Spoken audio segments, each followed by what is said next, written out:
Alright, so it's nighttime on some day. I think it's like the 13th or something, Saturday. And I'm doing a little experiment. The head on the square baler, if you're not in a windrow, it'll fling dirt. It rags the ground pretty good.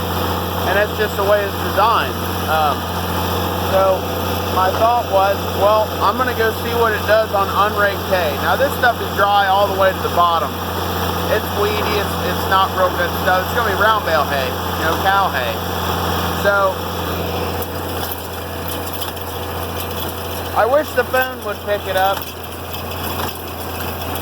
I don't know what it looks like behind the baler, but I can tell you one thing, it sure as heck is pulling it in.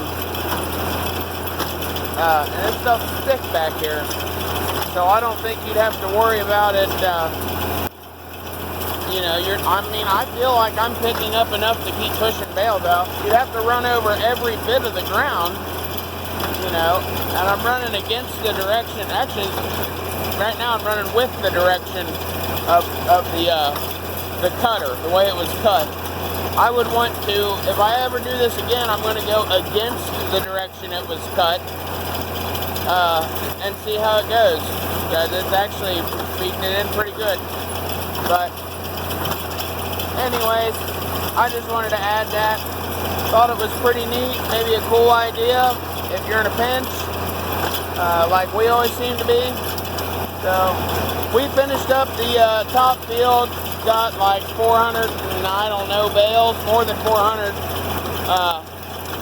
and everything went pretty good. All the hay's already bought, paid for, and picked up, so I'm starting to get a clog now. Uh-oh. Let me try backing up. So anyways, this is just going to be a short video. If you like what you see, hit the thumbs up if you can see it. If you want to see more, subscribe. And until next time, I'll see you, and I appreciate it if you watch to the end.